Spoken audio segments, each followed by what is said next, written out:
ಕಾಂಗ್ರೆಸ್ನಲ್ಲಿ ವಿಧಾನ ಪರಿಷತ್ ಟಿಕೆಟ್ಗಾಗಿ ಆಕಾಂಕ್ಷಿಗಳ ಪಟ್ಟಿ ಹೆಚ್ಚಳವಾಗ್ತಾ ಹೋಗ್ತಾ ಇದೆ. ಜೂನ್ 26ಕ್ಕೆ ಕಾಂಗ್ರೆಸ್ ಹಿರಿಯ ನಾಯಕರ ಸಭೆ ಕರೆಯಲಾಗಿದೆ. ಆವತ್ತು ಯಾರಿಗೆ ಟಿಕೆಟ್ ಕೊಡಬೇಕು ಎನ್ನುವ ವಿಚಾರಕ್ಕೆ ಸಂಬಂಧಪಟ್ಟಂತೆ ಒಂದು ಅಂತಿಮ ನಿರ್ಣಯ ತೆಗೆದುಕೊಳ್ಳಲಾಗಿದೆ. ಕಾಂಗ್ರೆಸ್ ರಾಜ್ಯ ಉಸ್ತುವಾರಿ ರಣದೀಪ್ ಸಿಂಗ್ ಸುರ್ಜೇವಾಲಾ ಇರ್ತಾರೆ. ಸಿಎಂ, ಡಿಸಿಎಂ ಮತ್ತು ಹಿರಿಯ ನಾಯಕರ ಸಭೆ ನಡೆಯುತ್ತೆ. ಸಭೆಯಲ್ಲಿ ಟಿಕೆಟ್ ಆಕಾಂಕ್ಷಿಗಳ ಬಗ್ಗೆ ಗಂಭೀರ ಚರ್ಚೆ ನಡೆಯುತ್ತೆ. 7 ಅಭ್ಯರ್ಥಿಗಳನ್ನು ಆಯ್ಕೆ ಮಾಡ್ತಾರೆ ನಾಯಕರು. ಟಿಕೆಟ್ ಕೊಟ್ಟವರಿಗೆ ಕೊಡಲಾಗ್ತಾ ಇದೆ ಎಂಬ ದೂರಿನ ಹಿನ್ನೆಲೆ ಸಹಮತದ ಅಭ್ಯರ್ಥಿಗಳ ಆಯ್ಕೆಗೆ ಮುಂದಾಗ್ತಾ ಇದ್ದಾರೆ ಲೀಡರ್ಸ್. ಅಲ್ಲಿ ಬಹುತೇಕ ಈಗಾಗಲೇ ಅವರ ಬಣ ಇವರ ಬಣ ಅಂತ ಹೇಳಿ ಸಾಕಷ್ಟು ಜನ ತಮ್ಮ ತಮ್ಮ ಹಿಂಬಾಲಕರಿಗೆ ಕೊಡಿಸುವಂಥ ಕೆಲಸವನ್ನು ಮಾಡ್ತಾರೆ ಎನ್ನುವ ನಿಟ್ಟಿನಲ್ಲಿ ಈಗಾಗಲೇ ರಾಹುಲ್ ಗಾಂಧಿ ಕೂಡ ಒಂದು ಸಂದೇಶವನ್ನು ಕೊಟ್ಟಿದ್ದಾರೆ. ಪಕ್ಷಕ್ಕಾಗಿ ನಿಯತ್ತಿನಿಂದ ನಿಷ್ಠೆಯಿಂದ ದುಡಿದಿರುವಂಥ ಕಾರ್ಯಕರ್ತರಿಗೆ ಅವಕಾಶವನ್ನು ಕೊಡಬೇಕು. ನಿಮ್ಮ ಹಿಂಬಾಲಕರು ಎಂಬ ಏಕೈಕ ಕಾರಣಕ್ಕಾಗಿ ಟಿಕೆಟ್ ಕೊಟ್ಟರೆ ಅದು ಸರಿ ಹೋಗಲ್ಲ, ಪಕ್ಷಕ್ಕೆ ಹಿನ್ನಡೆಯಾಗುತ್ತೆ, ಸಂಘಟನೆಗೆ ಹಿನ್ನಡೆಯಾಗುತ್ತೆ ಅಂತ. ಸೊ ಹೀಗಾಗಿ ಅಲ್ಲಿರುವಂಥ ನಿಯತ್ತಿನ ನಿಷ್ಠಾವಂತ ಕಾರ್ಯಕರ್ತರಿಗೆ ಅವಕಾಶ ಸಿಗಬೇಕು ಅಂತ ಹೇಳಿದ್ದಾರೆ. ಹೀಗಾಗಿ ಯಾರಿಗೆ ಟಿಕೆಟ್ ಸಿಗುತ್ತೆ ಗೊತ್ತಿಲ್ಲ. 7 ಟಿಕೆಟ್ಗಳನ್ನು ಅಭ್ಯರ್ಥಿಗಳನ್ನು ಫೈನಲ್ ಮಾಡಬೇಕಾಗತ್ತೆ. ಆ ಪೈಕಿ ಇಲ್ಲಿ ಎಷ್ಟು ಜನರ ಆಕಾಂಕ್ಷಿಗಳ ಪಟ್ಟಿ ಇದೆ, ಮಾನದಂಡ ಏನು, ಎಲ್ಲವನ್ನು ಕೂಡ 26ಕ್ಕೆ ತೀರ್ಮಾನ ಮಾಡ್ತಾರೆ.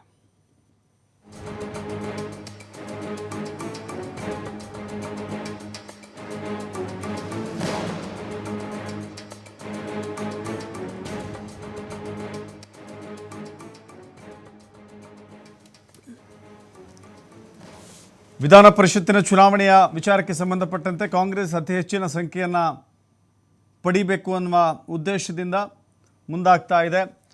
6 ಕ್ಷೇತ್ರಗಳಿಗೆ ಈಗಾಗಲೇ ನಡೀತಾ ಇರುವಂಥ ಪದವೀಧರ ಮತ್ತು ಶಿಕ್ಷಕರ ಕ್ಷೇತ್ರದ ಹೊರತಾಗಿ ವಿಧಾನಸಭೆಯಿಂದ ಆಯ್ಕೆಯಾಗುವಂಥ ವಿಧಾನ ಪರಿಷತ್ತಿಗೆ ಆಯ್ಕೆಯಾಗುವಂಥ ಮೇಲ್ಮನೆಯ ಚುನಾವಣೆ ಕೂಡ ಹತ್ತಿರ ಆಗ್ತಾ ಇದೆ.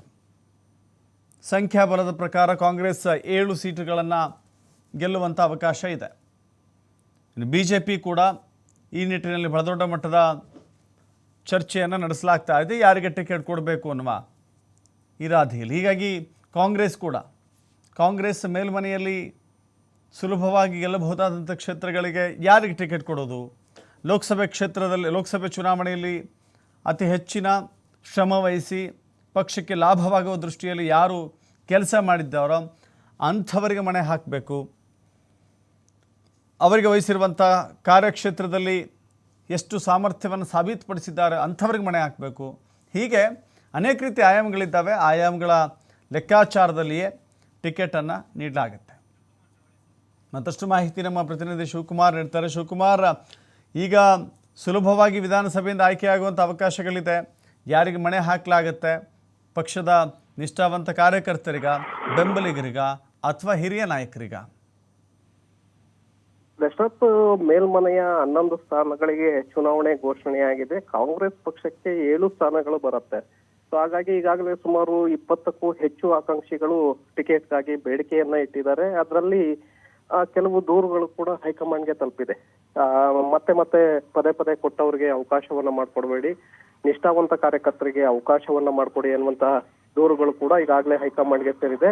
ರಾಹುಲ್ ಗಾಂಧಿ ಅವರು ಕೂಡ ರಾಜ್ಯ ನಾಯಕರಿಗೆ ಸ್ಪಷ್ಟವಾದಂತ ಒಂದು ಸಲಹೆಯನ್ನ ಕೊಟ್ಟಿದ್ದಾರೆ. ಕಾರ್ಯಕರ್ತರಿಗೆ ಈ ಬಾರಿ ಹೆಚ್ಚಿನ ಅವಕಾಶವನ್ನ ಮಾಡಿಕೊಡ್ಬೇಕು, ಮುಂದೆ ಬರುವಂತಹ ಜಿಲ್ಲಾ ಪಂಚಾಯತ್ ಚುನಾವಣೆಗಳಿಗೆ ಅದು ಅನುಕೂಲ ಆಗತ್ತೆ ಅನ್ನುವಂಥದ್ದನ್ನ ಈಗಾಗಲೇ ಸೂಚನೆಯನ್ನ ಕೊಟ್ಟಿದ್ದಾರೆ. ರಾಜ್ಯ ಉಸ್ತುವಾರಿ ಆಗಿರುವಂತಹ ರಣದೀಪ್ ಸಿಂಗ್ ಸುರ್ಜೇವಾಲಾ ಅವರು 26ರಂದು ಬೆಂಗಳೂರಿಗೆ ಬರ್ತಾ ಇದ್ದಾರೆ. ಹಿರಿಯ ನಾಯಕರ ಜೊತೆ ಸಭೆಯನ್ನು ನಡೆಸ್ತಾ ಇದ್ದಾರೆ. ಯಾಕಂದ್ರೆ ಹೆಚ್ಚಿನ ಆಕಾಂಕ್ಷಿಗಳು ಇರೋದ್ರಿಂದ ಸಹಜವಾಗಿ ಎಲ್ಲರ ಮನವೊಲಿಕೆಯನ್ನ ಮಾಡ್ಬೇಕಾಗತ್ತೆ, ಸಮರ್ಥರಿಗೆ ಅವಕಾಶವನ್ನ ಮಾಡಿಕೊಡ್ಬೇಕಾಗತ್ತೆ. ಹಾಗಾಗಿ ಎಲ್ಲರನ್ನೂ ವಿಶ್ವಾಸಕ್ಕೆ ತೆಗೆದುಕೊಂಡು ಅವಕಾಶವನ್ನ ಮಾಡಿಕೊಡುವಂತ ನಿಟ್ಟಿನಲ್ಲಿ ಸಭೆಯನ್ನ ಕರೆಯಲಾಗಿದೆ. ಸಭೆಯಲ್ಲಿ ಇದರ ಬಗ್ಗೆ ಗಂಭೀರವಾಗಿ ಚರ್ಚೆಗಳಾಗತ್ತೆ. ಯಾರಿಗೆ ಅವಕಾಶವನ್ನ ಮಾಡಿಕೊಡ್ಬೇಕು, ಯಾರಿಗೆ ಅವಕಾಶವನ್ನ ಮಾಡಿಕೊಟ್ರೆ ಪಕ್ಷಕ್ಕೆ ಅನುಕೂಲ ಆಗುತ್ತೆ ಅನ್ನುವಂತ ನಿಟ್ಟಿನಲ್ಲಿ ಈಗ ರಾಜ್ಯ ಉಸ್ತುವಾರಿ ಆಗಿರುವಂತಹ ರಣದೀಪ್ ಸಿಂಗ್ ಸುರ್ಜೇವಾಲಾ ಅವರೇ ನಿರ್ಧಾರವನ್ನ ತೆಗೆದುಕೊಳ್ಳಿದ್ದಾರೆ ದಶರಥ್. ಸೊ ಹಾಗಾಗಿ ಸಾಕಷ್ಟು ಕುತೂಹಲ ಕೂಡ ಇದೆ.